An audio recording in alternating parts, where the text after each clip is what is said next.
নমস্কার বন্ধুরা, welcome to আরকে sports. আশা করি তোমরা সবাই সুস্থ ও অনেক ভালো আছো।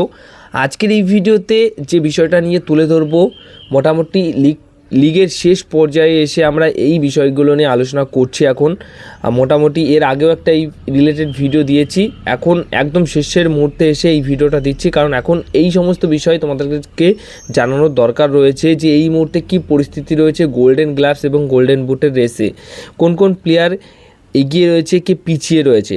তো প্রথমেই বলে দিই যে গোল্ডেন গ্লাভসের দৌড়ে কিন্তু এই মুহূর্তে মোটমাট 6টা প্লেয়ার, 6 থেকে 7টা ফুটবলার রয়েছে যারা কিন্তু একে অপরকে টেক্কা দিয়ে শেষ ম্যাচে গিয়েও কিন্তু গোল্ডেন গ্লাভসের অ্যাওয়ার্ডটা জিতে নিতে পারে।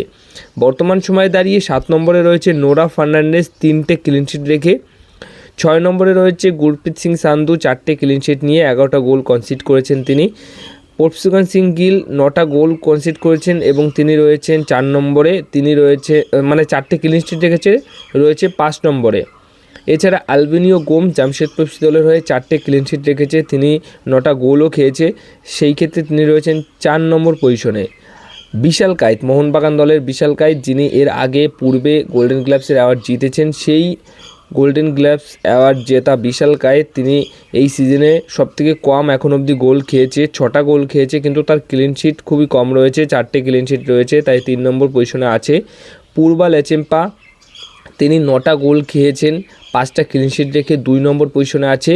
এবং 1 নম্বরে রয়েছে ঋত্বিক তিওয়ারি, 5টা ক্লিনশিট রেখে 7টা গোল খেয়ে 1 নম্বর স্থানে রয়েছে। তো দেখো, সামনে ম্যাচ রয়েছে এফসি গোয়া এবং মোহনবাগানের, তো সেই ম্যাচে যদি ঋত্বিক তিওয়ারি একটা গোল খেয়ে নেয় তাহলে তো সেখানে ক্লিনশিট পাচ্ছে না। বিশাল কায়েত যদি আবার গোল না খায় তাহলে পুরোপুরি ক্লিনশিট পেয়ে যাচ্ছে এবং একটা লিড বাড়িয়ে নিয়ে আমার মনে হয় যে 1 নম্বর পজিশনে চলে আসবে, কারণ সে কম গোল খেয়েছে সবথেকে বেশি, সেই অনুযায়ী 1 নম্বর পজিশনে চলে আসবে। তাই এফসি গোয়া ম্যাচটা কিন্তু ভীষণ ইম্পর্টেন্ট ম্যাচ পুরো দলের জন্য এবং বিশাল কায়েতের জন্য।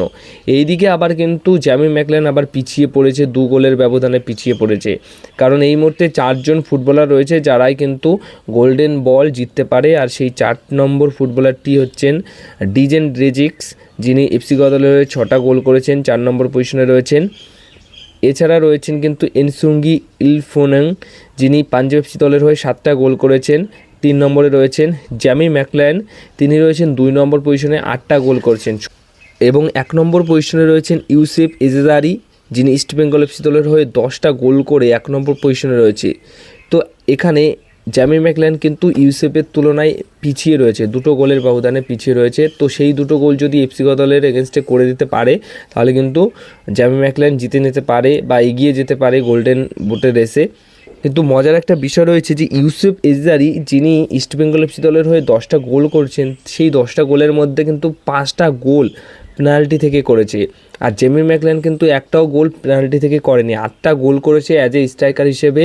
একদম ম্যাচে একদম নিজের দক্ষতার সাথে সে কিন্তু গোল করেছে, 8টা গোল কোনো রকম পেনাল্টি ছাড়া। এবার দেখো, মোহনবাগান দল কিন্তু এই সিজনে তেমন একটা পেনাল্টি পায়নি, ইস্টবেঙ্গল এফসি দল 5টা পেনাল্টি থেকে যদি গোল করে ইউসুফ এজদারি, তার মানে বুঝতেই পারছো যে এই সিজনে 5টার বেশি তারা পেনাল্টি পেয়েছে বা 5টাই পেয়েছে।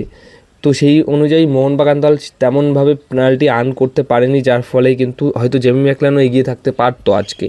তো যাই হোক, এই হচ্ছে সমীকরণ। তো এখনও কিন্তু বলে দেওয়া যায় না যে ইউসুফ এজদারি বা অন্যান্য কোনো গোলকিপার এই বছর গোল্ডেন গ্লাভস গোল্ডেন বুটের অ্যাওয়ার্ড জিতে নিতে পারে। মোহনবাগানের 2 ফুটবলার জ্যামি ম্যাকলেন এবং বিশাল কায়েত, তাদের কাছে সুযোগ আছে। ইস্টবেঙ্গল এফসি দলের 2 ফুটবলার পরশুগান সিং গিল এবং ইউসুফ এজদারি, তাদের কাছেও অনেক সুযোগ আছে এবং গোয়া কাছেও সুযোগ রয়েছে। তো সব মিলিয়ে একটা হাড্ডাহাড্ডি লড়াই কিন্তু এখন এই 3-4টে ম্যাচে তোমরা দেখতে পারবে। কিছু ব্যক্তিগত ফুটবলার যাদের মধ্যে